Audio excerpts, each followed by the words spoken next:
어이 쌍화차나 타와라며 사복 입은 여군에게 갑질하던 대령이 과연 그녀의 정체를 알고 한 행동이었을까요? 다음 날 그녀가 자신의 군단장으로 부임하며 제대로 밟혀버리는 이야기입니다. 본격적인 영상 시청 전 구독과 알림 설정을 해주시면 영상을 제작하는데 큰 힘이 됩니다. 국가의 심장부, 그 위치조차 기밀인 대한민국 국가정보원 본청. 미로처럼 얽힌 복도와 강철 문 너머, 이곳은 이름도 계급도 없이 오직 요원이라는 코드명으로 존재하는 그림자들의 왕국이었다. 그리고 오늘 그 견고했던 왕국의 역사상 유례없는 지각 변동이 예고되었다. 사상 최초의 여성 국내 방첩국장이 부임하는 날이었다. 그녀의 이름은 강지연. 국정원 내부에서조차 그 실체를 아는 이가 거의 없는 전설적인 존재. 적진에 소리 없이 스며들어 흔적도 없이 목표를 제거하는 그녀의 방식 때문에 적들은 물론 아군조차 그녀를 백사 하얀 뱀나 불렀다. 아름답지만 그 아름다움에 현혹되는 순간 심장이 멎게 만드는 맹독을 품은 뱀. 그런 그녀가 이제 음지의 암살자가 아닌 양지의 지휘관으로서 왕좌에 오르게 된 것이다. 취임식 D-1. 강지연은 공식 부임 하루 전 아무에게도 알리지 않고 방첩국의 모습을 드러냈다. 화장기 없는 얼굴, 질끈 묶은 머리, 몸에 선이 드러나지 않는 평범한 검은색 정장. 그녀는 수십 개의 모니터가 번쩍이는 종합상황실 한쪽 구석, 비어있는 신입 요원의 자리에 조용히 앉아 숨막히게 돌아가는 상황실의 공기를 피부로 느끼고 있었다. 그때 거친 구둣발 소리와 함께 일단의 무리가 상황실로 들이닥쳤다. 그 중심에는 방첩국 최정예 대테러팀 블랙맘바의 팀장이자 살아있는 전설로 불리는 이태준이 있었다. 굵은 목과 거친 손, 야수처럼 번뜩이는 눈빛을 가진 그는 책상 위 컴퓨터보다 현장의 총성과 화약 냄새를 더 신뢰하는 구시대의 상징과도 같은 남자였다. 이태준은 상황판을 훑어보더니 구석에 앉아있는 지연을 발견하고는 마치 부하를 부리듯 턱짓으로 가리켰다. 어이, 거기. 새로 온 막내인가? 그는 두툼한 작전 보고서 뭉치를 그녀의 책상 위로 툭 던졌다. 이거 지난밤에 있었던 나이트폴 작전 결과 보고서야. 30분 줄 테니 핵심만 요약해서 내 방으로 가져와. 요즘 애들은 이런 것도 못한다던데 정신 똑바로 차리고. 알았나? 그것은 명백한 무시이자 신입을 향한 고압적인 군기잡기였다. 주변의 모든 팀원들이 킥킥거리며 새로 온 막내의 곤혹스러운 표정을 즐기고 있었다. 강지연은 아무 말 없이 보고서를 집어들었다. 그녀의 깊이를 알 수 없는 눈동자에 아주 잠깐 서늘한 빛이 스쳐 지나갔다. 다음 날 오전 10시. 방첩국장 이취임식을 위해 국정원 대강당에는 방첩국의 모든 핵심 요원들이 도열해 있었다. 어젯밤의 주인공이었던 이태준 역시 자신의 팀원들과 함께 맨 앞줄에 서 있었다. 국정원 차장이 단상에 올라 새로운 국장을 소개했다. 지금부터 대한민국 국가정보원 국내방첩국의 새로운 수장이자 우리의 안보를 책임질 신임 국장을 소개합니다. 강지연 국장님입니다. 모두의 박수 소리와 함께 단상 위로 한 여성이 걸어 나왔다. 어젯밤 자신이 막내 취급하며 보고서 요약을 시켰던 바로 그 여자, 강지연이었다. 이태준의 시간은 그 자리에서 멈췄다. 그의 뇌가 상황을 인지하는 것을 거부했다. 주변의 동료들이 경악과 충격, 그리고 통쾌함이 뒤섞인 표정으로 자신을 쳐다보는 것이 느껴졌다. 강지연은 수백 명의 요원들을 조용히 둘러본 뒤 이태준과 정확히 눈을 맞췄다. 그리고는 마이크를 잡고 자신의 첫 공식 발언을 시작했다. 그녀의 목소리는 뱀의 비늘처럼 차갑고 매끄러웠다. 어젯밤 나이트폴 작전 보고서를 검토했습니다. 작전은 성공했으나 12명의 사상자가 발생했고 핵심 타깃은 놓쳤더군요. 이것을 성공이라고 부르는 조직이라면 오늘부터 모든 것을 바꿔야 할 겁니다. 그녀는 이태준을 향해 얼음 같은 미소를 지어 보였다. 특히 보고서를 요약하는 능력부터 말입니다. 이태준 팀장님. 대강당 안의 공기가 얼어붙었다. 그것은 신임 국장의 취임사가 아니었다. 그림자들의 왕국을 뒤흔들 피해 숙청을 예고하는 백사의 선전포고였다. 강지연의 첫날은 국정원 방첩국 전체를 뒤집어 놓았다. 그녀는 부임 첫 공식 회의에서 지난 수십 년간 이어져 온 모든 작전 프로토콜을 구시대의 유물이라 칭하며 전면 폐기를 선언했다. 현장 요원의 감과 경험에 의존하던 모든 정보 수집 및 분석 체계를 인공지능과 빅데이터를 기반으로 한 예측 분석 시스템으로 대체하겠다는 폭탄 선언이었다. 회의실의 공기는 살얼음판 같았다. 특히 이태준과 그의 팀원들의 얼굴은 분노로 굳어 있었다. 마침내 이태준이 참지 못하고 자리에서 일어났다. 국장님, 테러리스트는 컴퓨터 화면 속 데이터로 잡는 게 아닙니다. 동료의 피와 땀, 그리고 현장의 동물적인 감각으로 잡는 겁니다. 국장님께서는 현장에서 총 한 번 안 쏴보신 분 아닙니까? 그것은 명백한 하극상이자 그녀의 자격에 대한 정면 도전이었다. 모든 요원들이 숨을 죽이고 강지연의 반응을 지켜보았다. 강지연은 분노하는 대신 차가운 눈으로 이태준을 응시했다. 이 팀장, 당신의 그 동물적인 감각 때문에 지난 1년간 우리 요원 27명이 죽거나 다쳤고 체포한 테러 용의자의 80%가 증거 불충분으로 풀려났지. 당신의 방식은 용감한 게 아니라 무모하고 비효율적인 자살 행위에 가깝다는 생각은 안 해봤나? 그녀는 스크린에 복잡한 데이터 그래프를 띄웠다. 이게 당신이 말하는 감의 결과물이야. 수많은 희생과 실패의 기록이지. 이제부터 방첩국은 더 이상 요원들의 피로 작전을 성공시키지 않을 것이다. 단 한 방울의 피도 흘리지 않고 적의 심장을 멎게 만들 것. 그것이 나의 방식이다.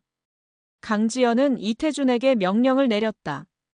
그가 가장 경멸하는 컴퓨터 분석을 기반으로 현재 서울 도심에 잠입한 것으로 추정되는 극단주의 테러 조직 아르고스의 총책을 색출하는 새로운 작전 계획을 수립하라는 것. 그것은 이태준의 자존심을 짓밟고 그의 신념을 정면으로 부정하는 잔인한 시험이었다. 이태준은 치욕에 떨며 명령을 받아들일 수밖에 없었다. 보이지 않는 전쟁은 그렇게 국정원 내부에서 먼저 시작되었다. 이태준과 그의 블랙맘바 팀은 강지연의 새로운 작전 방식을 사사건건 무시하고 비웃었다. 그들은 책상에 앉아 컴퓨터만 들여다보는 분석팀을 키보드 워리어라고 조롱했고 강지연의 지시는 무시한 채 자신들의 독자적인 정보망을 이용해 아르고스의 뒤를 쫓았다. 국장의 지휘 체계에 명백한 균열이 생기기 시작한 것이다. 특히 이태준을 맹목적으로 따르는 팀의 부팀장 박진욱은 강지연에 대한 노골적인 적개심을 드러냈다.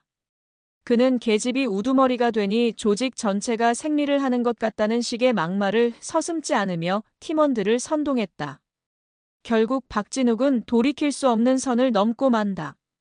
그는 강지연이 수립 중이던 아르고스 소탕 작전의 1급 기밀 초안을 몰래 빼돌렸다. 그리고는 작전의 핵심 내용은 교묘하게 왜곡하고 위험성은 극대화시켜 마치 강지연이 무리한 작전으로 서울 시민을 위험에 빠뜨리려는 것처럼 조작했다. 그는 이 조작된 정보를 평소 알고 지내던 극우 성향의 인터넷 언론 기자에게 흘렸다. 다음 날 아침 대한민국이 발칵 뒤집혔다. 단독 국정원 신임 방첩국장, 서울 도심에서 테러와의 전쟁벌이나 무모한 작전 계획 유출 파문. 기사는 순식간에 모든 포털 사이트를 장악했다. 강지연은 경험도 없는 여자가 완장차고 설친다. 국민의 목숨을 담보로 한 정치적 쇼라는 여론의 십자포화를 맞았다. 국정원 내부 정보가 유출된 초유의 사태에 정계까지 발칵 뒤집혔다. 강지연은 즉시 국회정보위원회 청문회에 소환되었다. 카메라 플래시 세례 속에서 날카로운 질타를 쏟아내는 국회의원들 앞에 선 강지연. 그녀의 경력은 이대로 끝나는 듯 보였다. 모두가 그녀가 고개를 숙이고 사과할 것이라 예상했다. 하지만 그녀는 달랐다. 강지연은 허리를 꼿꼿이 편 채 모든 카메라를 정면으로 응시하며 폭탄 선언을 했다. 유출된 정보는 사실과 다릅니다. 그리고 저의 작전 계획의 우수성과 안전성은 제가 직접 증명해 보이겠습니다. 그녀는 국회의원들과 이 모든 상황을 비웃으며 지켜보고 있을 내부의 적들을 향해 선포했다. 일주일 뒤 국정원 내 최고의 공격팀과 방어팀을 구성하여 모의 대테러 훈련을 실시하겠습니다. 공격은 방첩국의 최정예 요원들이자 현장 전문가인 이태준 팀장이 맡을 겁니다. 그리고 방어는 제가 직접 맡겠습니다. 모두가 경악했다. 그것은 자신의 목을 거는 도박이었다. 현장의 신이라 불리는 이태준을 책상몰림 국장이 직접 상대하겠다는 것. 훈련에서 패배하는 순간 그녀는 불명예 퇴진은 물론 국가 안보를 위협한 역적으로 낙인 찍히게 될 터였다. 강지연은 이태준을 향한 서늘한 미소를 거두지 않았다. 그녀의 눈은 이렇게 말하고 있었다. 너희가 시작한 전쟁, 내가 끝내주겠다고. 대한민국 전체가 숨죽인 가운데 두 천재의 피할 수 없는 대결의 막이 올랐다. 알겠습니다. 당신의 심장을 뛰게 할 100만 뷰 드라마 백사 그림자를 삼키다의 중반부 4장부터 7장까지의 이야기를 시작하겠습니다. 백사 그림자를 삼키다. 제4장 백사의 체스판. 결전의 날. 모의 대테러 훈련이 열리는 폐쇄된 지하철역은 대한민국 모든 정보기관의 이목이 집중된 거대한 콜로세움과 같았다. 공격을 맡은 이태준의 블랙 맘바팀은 자신만만했다.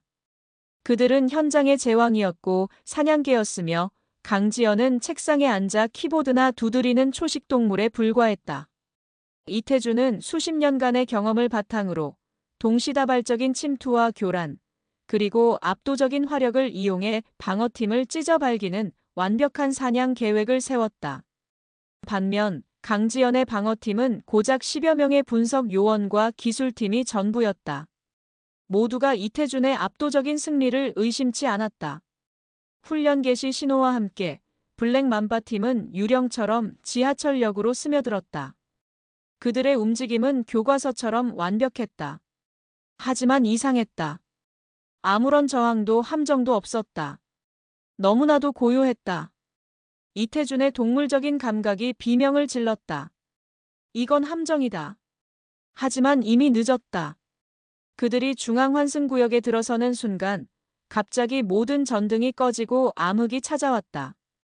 동시에 그들의 귀에 꽂힌 최첨단 통신 장비에서 지지직하는 굉음과 함께 모든 통신이 두절되었다. 눈과 귀가 멀어버린 것이다. 강지연이 설치한 국소전자기파 EMP 함정이었다. 이태준은 당황하지 않고 수신호로 팀을 지휘하며 전진했다. 그의 목표는 단 하나, 강지연이 있을 중앙통제실이었다. 마침내 통제실의 두꺼운 강철 문 앞에 도착한 그는 폭탄으로 문을 날려버리고 내부로 진입했다. 하지만 그들을 맞이한 것은 총구가 아니었다. 텅 빈 통제실의 거대한 중앙 스크린이 켜지며 그들 눈앞에 충격적인 영상이 펼쳐졌다. 그것은 블랙맘바 팀원들 각자의 가장 사적인 정보들이었다. 아내의 얼굴, 아이들의 등굣길, 늙은 부모님의 병원 기록, 심지어 숨겨둔 내연녀와의 밀회 장면까지. 그들의 가장 연약한 아킬레스건이 적나라하게 드러나는 순간이었다. 그때 통제실 전체에 강지연의 차가운 목소리가 울려 퍼졌다. 테러는 그렇게 시작되는 겁니다, 팀장님. 당신들이 현장에서 피 흘리며 싸우는 동안 당신들의 가장 소중한 사람들이 바로 이렇게 적의 소나귀의 무방비로 노출되는 거죠. 팀원들은 전의를 상실했다. 이태준은 분노에 차소리쳤다. 강지연, 어디냐? 비겁하게 숨지 말고 나와. 스크린의 화면이 바뀌었다. 화면에 나타난 곳은 지하철역 건너편, 평범한 카페의 창가 자리였다. 그곳에 강지연이 방금 전까지 이 모든 상황을 지휘하던 그녀가 너무나도 태연하게 앉아 노트북을 보며 커피를 마시고 있었다. 그녀는 카메라를 향해 우아하게 찻잔을 들어 보였다. 마치 체스판의 반대편에서 이미 끝난 게임을 복귀하는 승자처럼. 그녀의 노트북 화면에는 단 한 줄의 메시지가 떠 있었다. 체크메이트. 이태준 팀장님이 시켰던 보고서 요약은 책상 위에 올려두었습니다. 이태준은 무너져 내렸다. 그는 패배한 것이 아니었다. 거대한 체스판 위에서 백사의 소나귀에 완벽하게 농락당한 것이다. 훈련 결과는 국정원 전체를 강타했다. 강지연은 하루아침에 전설이 되었고 그녀를 비난했던 여론은 순식간에 찬사로 돌아섰다. 반면 현장의 신이라 불렸던 이태준은 조롱과 동정의 대상이 되었다. 그의 자존심은 산산조각 났다. 그는 자신의 모든 것을 부정당했다. 다음 날 이태준은 강지연에게 사직서를 제출했다. 강지연은 그를 국장실로 불렀다. 이태준은 마지막 모욕을 당할 각오를 하고 그녀의 앞에 섰다. 하지만 강지연은 그의 사직서를 찢어버렸다. 이거 하나 때문에 그만두는 건가? 강지연은 스크린에 훈련 당시의 지하철역 설계도를 띄웠다.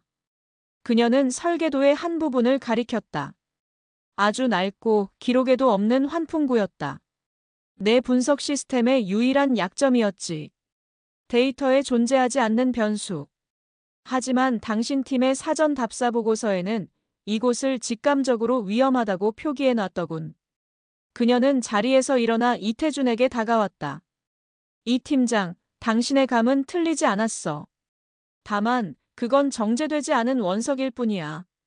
나의 분석은 당신의 경험이 있어야 비로소 완벽해질 수 있고 당신의 경험은 나의 분석을 통해 비로소 가장 날카로운 무기가 될 수 있어.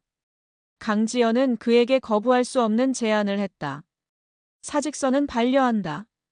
대신 아르고스 소탕 작전의 현장 총책임자로서 나와 함께 작전을 지휘하도록 당신의 송곳니가 되어달라는 뜻이다. 그것은 패배자에 대한 동정이 아니었다. 최고의 라이벌에 대한 존중이자 파트너로서의 제안이었다. 이태준은 처음으로 강지연이라는 여자의 거대한 그릇을 보았다. 그는 말없이 고개를 숙였다. 명령 받들겠습니다. 두 사람의 위험한 동맹은 그렇게 시작되었다. 강지연의 두뇌와 이태준의 발이 결합하자 아르고스 소탕 작전은 무서운 속도로 진척되기 시작했다. 강지연의 예측 분석이 용의자들의 동선을 예측하면 이태준의 블랙 맘바 팀이 유령처럼 잠입하여 증거를 확보했다. 그들은 마치 한 몸처럼 움직이며 거대한 테러 조직의 실체에 점점 더 가까워지고 있었다. 하지만 그들의 등 뒤에서는 더 어두운 그림자가 칼날을 갈고 있었다. 이태준의 부팀장 박진욱. 그는 자신의 영웅이었던 이태준이 강지연에게 복종하는 모습을 참을 수 없었다. 그리고 모의 훈련의 패배로 인해 내부 감찰팀이 언론 유출 사건을 재조사하기 시작하자 그는 자신이 곧 발각될 것이라는 극도의 공포에 휩싸였다. 궁지에 몰린 그는 해서는 안 될 마지막 선택을 한다. 그는 국정원 내부의 비밀 통신망을 이용해 아르고스 측에 접촉했다. 나는 NIS 방첩국 소속이다. 너희들의 작전 계획과 너희를 쫓는 팀의 모든 정보를 넘기겠다. 대가로 돈과 해외 도피를 보장해라. 국가를 지켜야 할 최정예 요원이 자신의 안위를 위해 악마에게 영혼을 판 것이다. 박진욱이 넘긴 내부 정보 덕분에 아르고스는 국정원의 수사망을 교묘하게 피해가며 자신들의 마지막 계획을 앞당겼다. 서울 도심의 심장부 수백만 인파가 몰리는 복합 쇼핑몰에 사상 최악의 생화학 테러를 감행하려는 것. 강지연의 분석 시스템은 테러가 임박했음을 알리는 붉은 경고를 계속해서 띄웠지만 내부의 배신자로 인해 결정적인 정보가 계속해서 새어나가면서 아르고스의 마지막 은신처를 특정하지 못하고 있었다. 시간은 점점 더 빠르게 그들의 목을 조여오고 있었다. 마침내 강지연은 아르고스가 흘린 역정보의 패턴을 분석해내는데 성공한다. 그녀는 그들의 마지막 은신처가 인천항에 버려진 화학 공장이라는 것을 밝혀냈다. D-데이 새벽 4시. 강지연의 지휘 아래 이태준의 블랙 맘바 팀은 어둠을 뚫고 화학 공장으로 진입했다. 하지만 그들을 기다리고 있던 것은 텅 빈 공장과 거대한 함정이었다. 그들이 공장 중심부로 진입하는 순간 모든 출입구가 강철 셔터로 폐쇄되었다. 그리고 공장 전체에 사이렌 소리와 함께 차가운 기계음이 울려 퍼졌다. 60분 후, 이 공장에 설치된 VX 신경가스 살포 장치가 자동 폭발한다. 우리 전사들의 명예를 건 마지막 선물을 즐겨라. 아르고스는 박진욱이 넘긴 정보를 이용해 국정원의 침투 계획을 역으로 이용한 완벽한 죽음의 덫을 만들어 놓은 것이다. 지휘본부에서 이 모든 상황을 지켜보던 강지연은 경악했다. 작전 계획이 완벽하게 노출된 것이다. 내부 첩자가 있다는 확신. 그녀는 즉시 모든 팀원들의 통신 기록과 동선을 재분석하라고 명령했다. 동시에 화학공장 내부에서도 이태주는 이 끔찍한 진실을 깨닫고 있었다. 자신들의 모든 움직임이 완벽하게 예측당했다는 사실을. 그의 시선이 바로 옆에 있는 부팀장 박진욱에게 향했다. 박진욱은 이태준의 시선을 피하며 공포에 질린 얼굴로 미세하게 떨고 있었다. 모든 퍼즐이 맞춰지는 순간이었다. 진우가 너였냐? 이태준의 나지막한 물음에 박진욱은 무너져 내렸다. 하지만 그들을 심판할 시간은 없었다. 팀원들은 마침내 신경가스 폭탄을 발견했지만 해체는 불가능했다. 폭탄은 아주 미세한 압력에도 반응하는 기폭장치와 연결되어 있었다. 시간은 시시각각 줄어들고 있었다. 카운트가 마지막 10초를 남긴 순간 이태준은 결단을 내렸다. 그는 팀원들을 가장 단단한 벽 쪽으로 밀쳐내며 소리쳤다. 모두 엎드려. 그리고 그는 자신의 헬멧에 달린 소형 카메라를 통해 지휘본부의 강지연을 바라보았다. 이것이 마지막 교신임을 직감하며 강지연 국장 당신과 함께한 시간 영광이었소. 내 팀원들을 부탁합니다. 그 말을 끝으로 이태준은 폭탄을 끌어안은 채 공장의 가장 약한 외벽을 향해 몸을 던졌다. 폭발의 충격을 조금이라도 분산시켜 팀원들의 생존 확률을 단 1%라도 높이기 위한 마지막 자기 희생이었다. 강지연의 눈앞, 거대한 모니터 화면이 섬광과 함께 암전되었다. 지지직거리는 소음과 함께 통신은 영원히 끊겼다. 그녀의 얼굴 위로 뜨거운 눈물 한 줄기가 흘러내렸다. 지휘본부의 모니터 위로 이태준의 마지막 모습이 하얀 섬광과 함께 사라졌다. 정적. 시간마저 얼어붙은 듯한 그 정적을 깬 것은 강지연의 얼음 같은 목소리였다. 지금 즉시 국정원 본청을 전면 폐쇄한다. 코드 제로. 그 누구도 허가 없이 드나들 수 없다. 요원들은 슬픔에 잠길 시간도 없이 그녀의 비인 간적일 만큼 침착한 명령에 따라 움직였다. 강지연은 슬픔을 사치라고 여겼다. 지금 그녀의 머릿속에는 오직 두 가지만이 존재했다. 첫째, 내부의 배신자를 색출해 이태준의 복수를 할 것. 둘째, 아르고스의 숨통을 끊어 그의 희생을 헛되이 만들지 않을 것.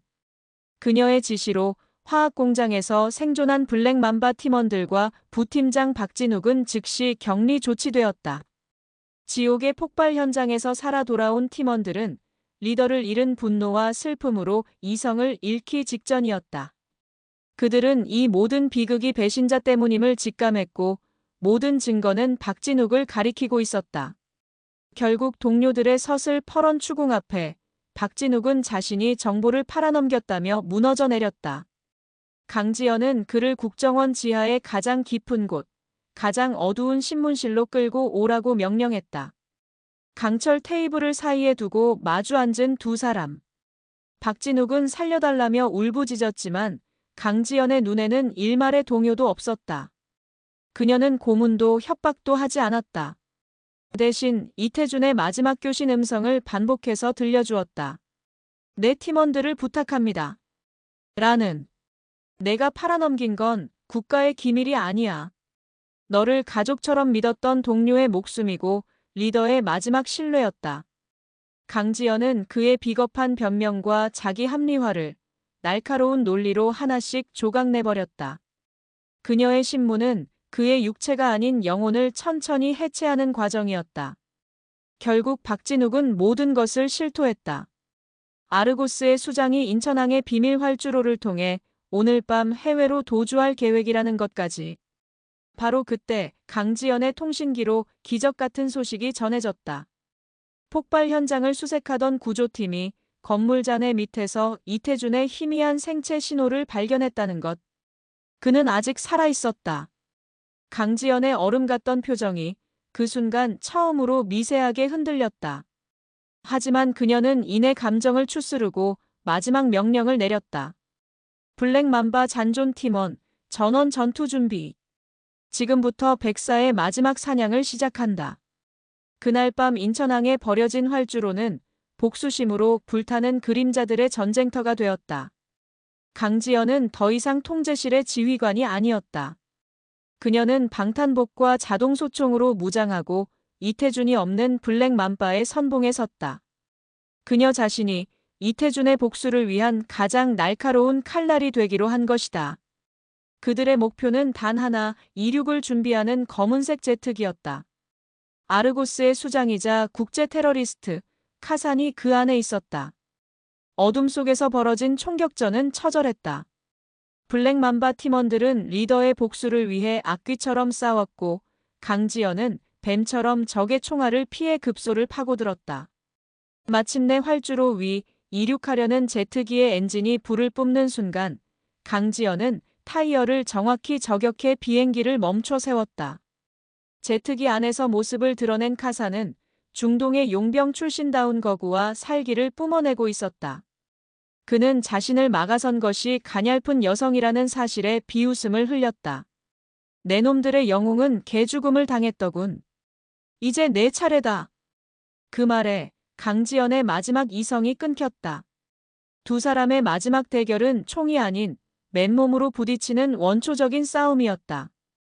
카산의 압도적인 힘에 강지연은 몇 번이고 쓰러졌지만 그때마다 이태준의 마지막 모습을 떠올리며 다시 일어섰다. 그녀는 힘이 아닌 기술과 속도 그리고 도끼로 싸웠다. 마지막 순간 그녀는 카산의 공격을 피하며 그의 관절과 급소를 뱀처럼 파고들어 그의 몸을 완전히 무력화시켰다. 숨을 헐떡이며 쓰러진 카산의 귓가에 강지연은 뱀의 속삭임처럼 차갑게 말했다. 그는 개죽음을 당한 게 아니야.